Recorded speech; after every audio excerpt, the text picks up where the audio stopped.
Hello, everyone, and welcome to the Game Time YouTube channel. My name is Joe, and I am your host. K-State football post-game discussion, number 23, K-State versus number 7, Texas in Austin. And K-State loses this game today, all right, 33-30 in overtime. This game hurt, folks. I can't lie, this game hurt.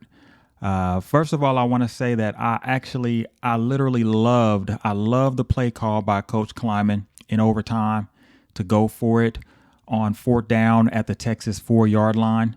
And I'll explain why later, but I love that play. Okay. So I also want to say that this KSU team is resilient, guys. Okay. This is a resilient team. These guys are fighters. This game was a roller coaster. In which, I first thought, okay, damn, like we technically have a chance, but it's not looking good. Okay. And naturally, I think you kind of, start to prepare for the disappointment. All right. Then after getting back into it in the fourth quarter, it's like, oh my God, we're going to win this, then, obviously to the disappointment of the eventual loss. Okay. Much respect to this team.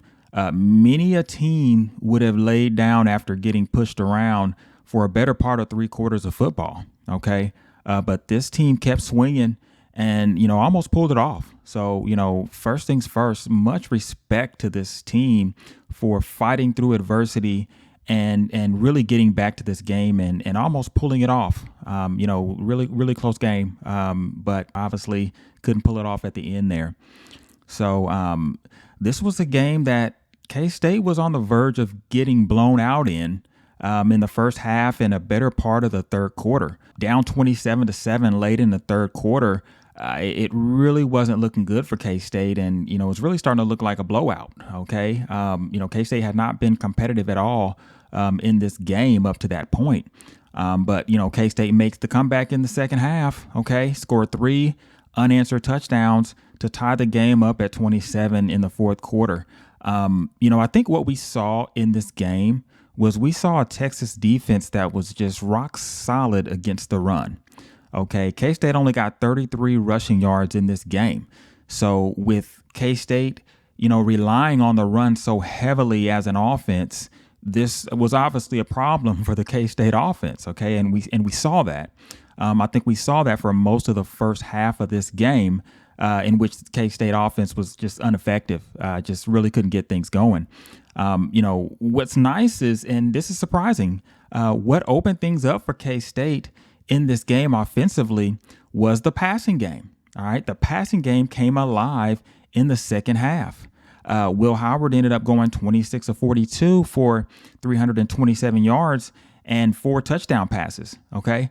Now, I don't know if there was a speech at some point, that maybe sparked a fire under these receivers, but we saw Keegan Johnson get his first touchdown of the season. We saw Jace Brown make some big plays, as well as Phillip Brooks and Ben Sinnott.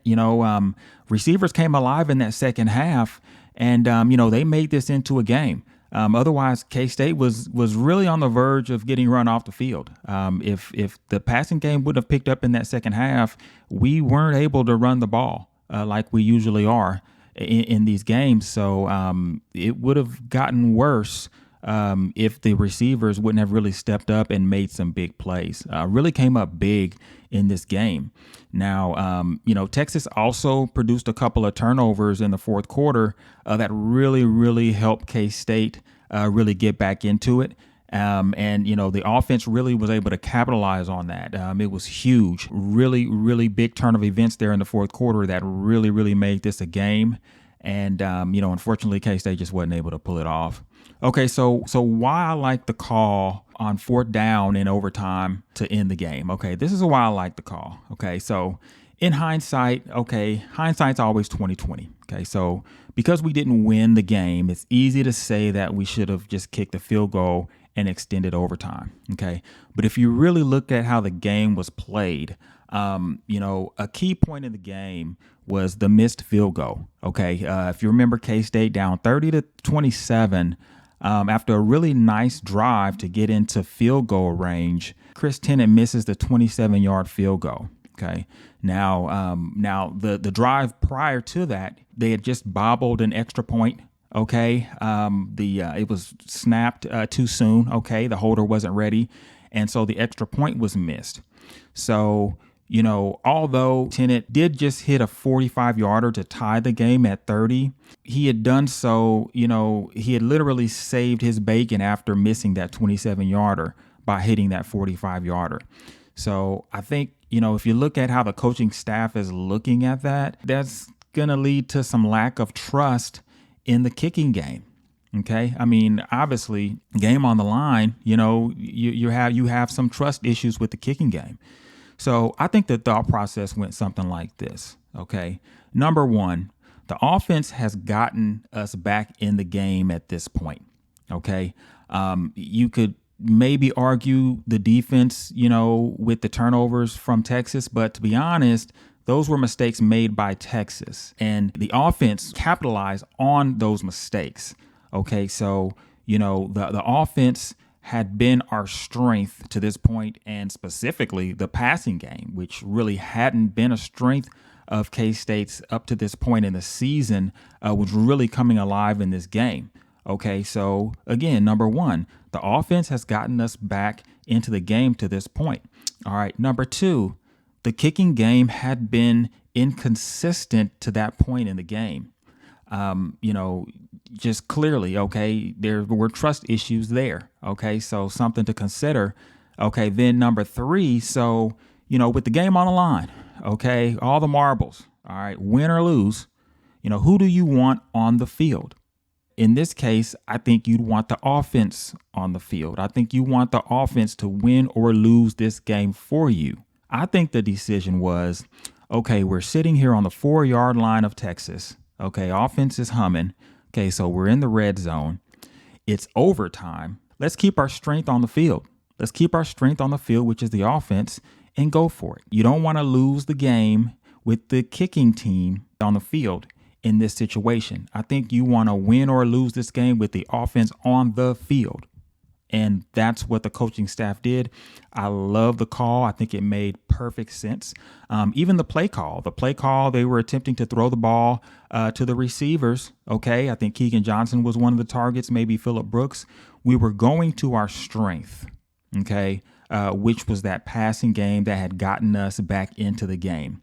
To be honest, I kind of didn't like the third down play where Will Howard ran the quarterback run. Okay, that had not been working all game. We probably should have thrown the ball on third and fourth down there at the 4-yard line. But hey, hindsight's 2020, right? And we're not coaches, so we can't really see the field from that point of view. But I love that call. It was ballsy. It had a lot of guts to it. Game on the line, number 7 Texas, for all the marbles. We're gonna go for it.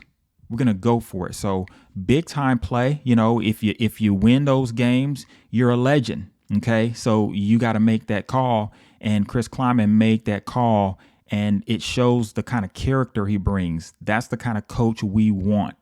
That's what we want to lead our team, is a coach that will make those kind of calls, a coach that wants to be greatness. He's seeking greatness, and the team is going to come along with that.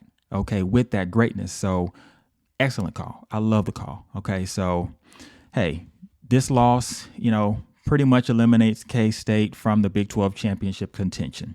All right, heartbreaking loss. Pretty much eliminates K-State from playing in that game. But, K-State still in the hunt for a really strong season. All right, 4-2 in league play, 6-3 overall. Still really up for a very successful season.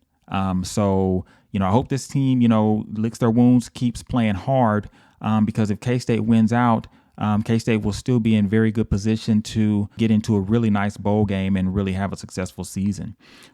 So next week, okay, we got Baylor at home. Baylor's kind of having a down year. Okay, just lost to Houston this week.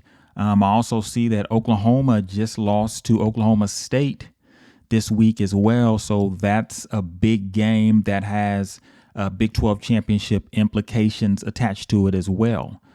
So Oklahoma also moves to 4-2 in Big 12 play, and Oklahoma State in excellent position to make it to the Big 12 championship game, which is surprising. They really started slow, had some losses there to start the season, non-conference losses that were surprising, but they're coming on pretty strong, and they're looking like they might get into the Big 12 championship if they continue to win. But so again, Baylor this coming week, K-State just needs to win out. K-State wins out. K-State would end the season at 9-3, which is a very, very successful season. Okay. Unfortunately, I don't think a 2-loss team makes it into the Big 12 championship game this year. I think K-State is kind of out of contention for that return to the Big 12 championship game. But again, if K-State can win out, you're talking about a 9-3 season, which is a very, very strong season. So I think K-State still has a lot to play for. I think this is a very strong team, a very resilient team. So hopefully we see that character come out in these remaining games of this season, and K-State can finish strong. So disappointing loss again today to Texas. Very, very, very good game. I'm very impressed with this team. I thought this team showed a lot by coming back in this game, showed a lot of toughness and grit by staying in this game and coming back in this game late. The coaching staff, coming up with schemes that could get around this strong Texas defense. We had a strong running game coming into this game, so we had to adjust what we were doing offensively to make this a game. So, kudos to this team. They really, really played well in this game. Hey, couldn't get the win, but I'm impressed with how this team stayed in it and almost pulled this game off. Really should have pulled it off at the end. It was a tough loss there, but I like how this team is playing. So, all right, guys, thanks for listening.